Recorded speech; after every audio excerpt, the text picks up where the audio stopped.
All right, leading the category, Mr. Saquon Barkley, ADP RB number 2, finishing points per game RB 17 in that Eagles offense. Damn. And we also have the likes of Alvin Kamara, RB 16 to 38, Chuba Hubbard, 18 to 41, Pacheco, 23 to 51, and the lovable offseason darling rookie sensation Caleb Johnson, RB 27, finishing at RB 108 points per game. Wow. He wins. He went as like the second best running back of his class to like fucking non-existent. Let me tell you something. Fuck that. 2 words, 1 name. Arthur Smith. Cold world. Yeah. Fell out of favor. And you know what's crazy about with Arthur Smith? When they finally went to go give Caleb Johnson his opportunity, it was a game against Seattle, and he couldn't be shit. Remember, he fumbles in the end zone. It was a kickoff. He didn't fumble it. I think he didn't touch it or pick it up or some shit. Yeah, something crazy. He did something that caused Seattle. He walked right by Seattle to score a touchdown on defense. I think it touched him, and then they got the ball. If I recall. That's what it was, and then someone just jumped on it. Oh man! In the end zone, dummy. Caleb Johnson, running back 102. Yeah, and I had Kamara as a must draft, and I had Saquon as a hard pass, 100%. As these two running backs on the screen on my mama. And I'm one for one right here. I was definitely off Saquon going into this year's drafts this past offseason, solely based on what we would have to pay to get him. 1, and then 2, he was coming off a 2,000-yard season. I think only LaDainian Tomlinson has done that, and then come back the next year to ball out. I don't think anyone else maybe not even LaDainian Tomlinson. He might not have done that. Either way, to be the running back 1 2 times in a row. Yeah, maybe outside of Todd Gurley in fantasy and LaDainian Tomlinson in fantasy, you don't really see that. You know what I mean? Yeah, and he didn't have the touchdown. He only had 15 TDs on 500 touches, 450-something touches. Jalen Hurts, 14 rushing TD. So he was splitting the backfield with Brett. Mm-hmm. And Saquon, a lot of Saquon rushes was 20-yard rushes or more, 100%. You know what I mean? So banking on that to come into 2025, fuck no, dog. The RB2 thing surprises me because I've seen him slip in the drafts that we were participating in anyway. But maybe you got him in the second round in one of our super flexes. And considering that I got it in the second round and what he actually did, I didn't think it was like it kind of slept because that was. I think that motherfucker was a first round pick in the West Side. What was that? Yeah, he was a first round pick in the West Side. I forgot who got him. Who was that? It was Derek. You got the draft board. Go look. Tell me the player. I'll tell you right now. It was Derek. You got the draft board. Go look. Saquon. Saquon Barkley was first round pick. He was number 4. Oh shit. Yeah, to Derek. Yeah, it went Jamar Chase, Josh Allen, Joe Burrow, Saquon Barkley, Bijan Robinson, Jahmyr Gibbs to myself, Jalen Hurts, Lamb, Jackson, Daniels, Jefferson, Neighbors, Collins, St. Brown. The first round. You took Jamar Chase. Yeah, I know I did. In my head. You took Gibbs, and I took Gibbs in my head. Jahmyr Gibbs. And I'm just high on life. Come on now, facts. He's like, I don't like the Lions, but I'm high on life. That shit was fun. And the only reason why I took Jamar was because I let the timer expire, and then Candlestick he comes from behind and he says JD5, and I almost was probably thinking JD5 over Lamar. So shit. No man, and then Candlestick said that, and then I think I had like the next couple of picks coming up, and I was like, should I take him? And what did I do? I went Joe Burrow. I panicked. Yeah, that was the first interview. Yeah, that's what Art said. So when we got the confession cam, and then CJ when we got the confession cam, that's what the first thing Art was saying. This motherfucker doesn't get hurt. That's the best pick. But if Joe Burrow don't hit, it's the worst pick. Oh my mama. It could have been the best pick. Look at how he finished. He said, I'm worried about that offensive line. That's what he said. He's like, I'm worried about that offensive line. It's crazy because I was going to go Lamar Jackson or JD5 if I didn't go Burrow, so it didn't matter. It's like really. almost destined in that It aspect. was destined for me to be fucked to get one of the dead QBs.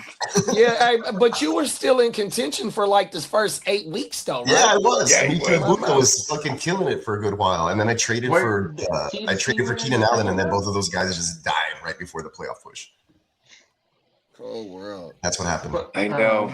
I went Aaron all Rodgers. down I traded for Aaron Rodgers, which is crazy. In that draft. Oh, I remember when you traded for Rodgers because I traded Keenan Allen away for Aaron Rodgers. Nice. That was pretty good. I've been trying to get rid of Daniel Jones and Caleb Williams for the whole season. Oh my mama, ain't nobody fucking with me. Daniel Jones. He'll be somebody combining for Daniel Jones. Me and Bakes dance a lot because I was trying to get Jackson Dart, but we never made that. Congratulations, though. See, look at if somebody that could have changed the course of your path. Cold world. Yeah. If someone took that, you never know, right? Going into Saturday night, I didn't think I had a chance against Derek 100%. And during the stream, you're like, JD, you got it. I'm like, before he said you got it, I'm like, no, bro, I think it's a wrap. And he like, no, bro, you got it. Rewind the tape, 100%, bro. Yeah, I recall I was in the stream. I was there too. I was there. Cold world. It was like Christmas or something. West Side. Grimace. Going through the list here, Kamara. Yeah, that was injuries as well. I was off Kamara this year. And we have Chuba. Chuba got hurt, and then Rico. Rico happened. He had a couple 200-yard games, I think. Pacheco was disappointing. I want to say one of them was against Green Bay. Pacheco and them, they just couldn't run it in the Chiefs. Period. Then Pacheco got hurt too. So it didn't matter. And then Kareem Hunt's like, I'll plot my way to 500 yards. Just that knee injury for Pacheco, I think that was a primetime game. I think we was on stream for that. When Pacheco limped off to the sideline with that knee injury. Yeah. I remember. I was like, maybe he has his gun on him, allegedly. Cold That's world. why he's walking like that. The gun was too heavy. He was big stick. Pause. In this one, underperformers at RB that you guys can feel that hurt. I drafted Joe Mixon in a lot of places. He didn't even show up, so that hurt. I did too. For me, it was being beat out on Javonte when places I didn't get him. It's because like I went into most of these drafts like, yeah, okay, I'm gonna wait. Then I start pulling trigger on Javonte's and Money Gangs and Woody's, all the, Javonte's our overperformer. RB39 finished at RB13. Yeah, bro. And like, so I was mad in the places I didn't get him because it was just like, we were real strong on that as a panel even. You know what I mean? Like everybody was fucking with Javonte. Like it was money. And he paid dividends. So that was one of the ones I was kind of mad if I didn't get him. Because then if I was banking on that plan, this is what happened to me. I was banking on that plan. Then I get there, someone beat me to a fuck. You know what I mean? What am I going to do now? Spears? Like, you know what I mean? Like, it was like some. But then there was the ones, too, where it was like I got totally screwed by a big pause by RJ Harvey, bro. Like having like even teams I had RJ Harvey, Henderson, and RJ Harvey, like because they ended up being things, but it was like Henderson, RJ Harvey, Hampton, all those three guys I had in plenty of places, and it didn't happen at the right times for any of them. Right? Yeah, I couldn't keep winning in spite of of them because of where I spent up to get them. And normally rookie running backs will start to smash at a certain point of the season. But what was it? You said RJ, Hendo, and who else? Oh, all three of them gonna get elevated just based on a little bit of recency biases. How we going into the playoffs into the 100%? You know what I'm gonna do this year in redraft? I'm just gonna draft the same team I drafted this next year. Just don't be mad at them. Yeah. Right? No, because I'm like that too. I'd be like, man, fuck that fool from last year. But I'm like, you in line because sometimes and a lot of times we're just a year too early. You know what I mean? And it's not even us. It's the fact that the fantasy communities, they get so hyped. And I think a lot of this has to do with the dynasty community spilling over off into redraft. Yeah, that happens often, especially with me. That's why my redraft has suffered the last couple of years, but my dynasty skills have just flourishing. Yeah. Oh, sorry. Oh, my bad. Here we go. No, all of a sudden the thing went blank. I didn't know. It's all good. I thought you lost power or something. Mm-mm. Ironically. The Charger Power Hour. I see what you did there. Chase says, did you guys see that Walker and Charbs both Chargers average don't 10.1 points per game? Yeah, that's fucking stupid. It's annoying. If only And there then was Alvin one says guy. they finished RB But 30 and I think 31. Ken Walker is a free agent after this year.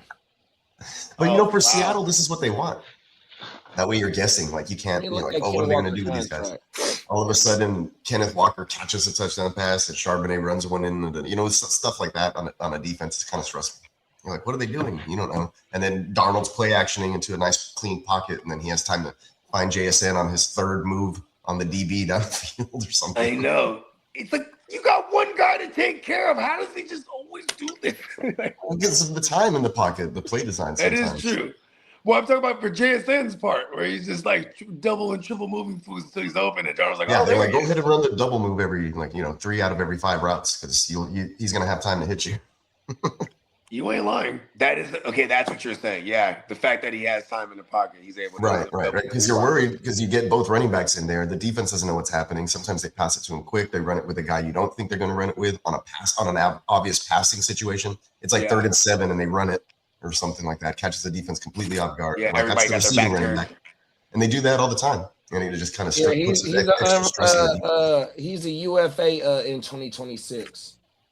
It sucks for fantasy. Restricted. Sucks for fantasy.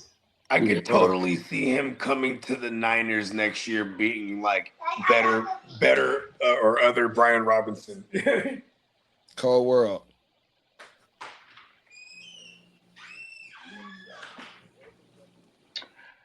Yeah. Who else is an underperformer out of somebody not on this list? In my opinion, maybe. It sucks injury, but I did buy a lot of Dobbins, and then he I had him in a started couple not really being super productive. Obviously, RJ was, in the background, just He like was still Wayne. flexible. Yeah. He had his moments for sure. But honestly, if you did some of those zero RB builds, Dobbins was one of those guys that you were counting on that would kind of like maybe carry your team at RB2, potentially even RB1. So he didn't really pan out due to injury primarily, but also RJ Harvey was also going to eventually explode into a role and pause. They were going to not have that real need for Dobbins after a little while. The dynamic ability of RJ Harvey is kind of interesting. I can't wait. And the criteria for these underperformers is they had to have an ADP of 30, top 36 or higher in order for them to be an underperformer. So the top 36 got drafted. Due to injury, Bucky. Yeah. But Bucky and another one, that was a big. We talked about that. Let's see, they put up, the chat was talking about it. Bucky, he went Bucky.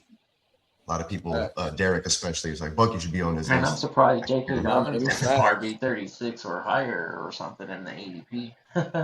To be honest, that's wild. Yeah. You guys have anything else going out on some underperformers? Genty. Even though he definitely, for a rookie, he finished as the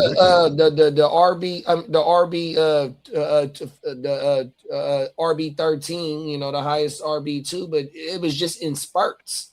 Yeah. At the beginning of the season, you were highly pissed off at him. He couldn't get shit going. But then when they finally fired Chip Kelly, they started using Brad in the PPR game, and that's where that motherfucker was saving you at. And it's hilarious. My brother-in-law played him every single week, all the way up into the playoffs and to that game against the Texans, and he benched him because Texans, right? And then he went off at his best game. He's like, if I would have played Genty, I'd have won. And I just laughed in his face. I was like, first of all, you drafted Genty, like, you thinking he was going to save your world. He had Genty and Judkins, like, he just scraping by. He went that route, but he didn't draft high-powered receivers like you're supposed to. In that place, he drafted 3 quarterbacks in a 1-quarterback league. Oh, wow. Because it's a quarterback premium. He's like, they're half your points. And I was like, good luck starting the right one every week. You're just giving yourself a headache. And I think that's where, in the long run, messed up his team. And I told him, but he's like, whatever. He thinks he knows it all. Come on now. Hey, he But need to watch the show a little bit more. Then we're gonna help he him doesn't out. watch the show, and I tell him. But he took Purdy, he took the Brock, and he took somebody else. Oh, and Bo Nix. Like boom, boom, boom, boom. Like within the first 5 picks. And we're like, what is this guy doing? And you know, he got into the 3rd place game, I guess, but at the end of the day, he never started the right quarterback either. It is kind of crazy, huh? Yeah. Like when you're in a single QB and then like fools like will like consciously draft like 2 QBs in the first 10 rounds even is crazy to me. You know what I mean? I might not even draft one until like double digits. Yeah, he did that. And so I went Drake May and who was the other guy? The other fool? It was somebody who didn't work out. I forgot who it was. I'm Hey, surprised Drake May, man, he killed it this year. And then I had Daniel Jones off the wire, and I waited 14 weeks to play him when Drake May was on on a bye, and he was winning that's it in. when he died. And he tears his Achilles, and I don't get in the playoffs. Am I the only one that feels like Bo Nix finished where Bo Nix was supposed to finish and isn't mad about No, it was gross. It was all that one game against the Giants. Really? Yeah, and it was like, what did he finish last year? QB8? It was like one game against the Giants and then like one game against somebody else, like where they put up a shit. In our format, he finished as QB starter. Ridiculous. So he moved up one more spot. Yeah, because last year. In the playoffs, he had in week 15 he had 52. In week 16 he had 29. And week 17 he had 28. The week before was 24. The week before was 30. It was 23. There was one. Oh, in our format, he was killing it. Yeah. And then so maybe I'll figure out a way to dress up Bo Nix. I go net me a stallion, huh? That's what I. I see. I already picked up on what he was doing. I kind of might be talking what he's talking right now. I want Bo Nix plus like Puka and all that stuff. See, there's discussion. Shout out to Dennis because he had Shador Sanders in the 32 and took that baby, no, didn't he? What's up? Oh, 32. Yeah, Puka was part of that team. Shador, part of the fraternity. Come on now. Let's go. Brock Purdy in the playoffs, man. Facts, bro. Craziness. All right, let's move on to wide receivers then. Wide receiver. I could have been in that 32, Dennis. Damn it. I'm this close. Hey, listen, man. Week 14 buys. Week 14 buys. Fuck me, Dawson. They're still haunting me. They're like in my head going, ha ha ha ha ha ha ha. Week 14. Week 14. I don't use. Let's lighten up the mood. Let's go to wide receiver overperformers.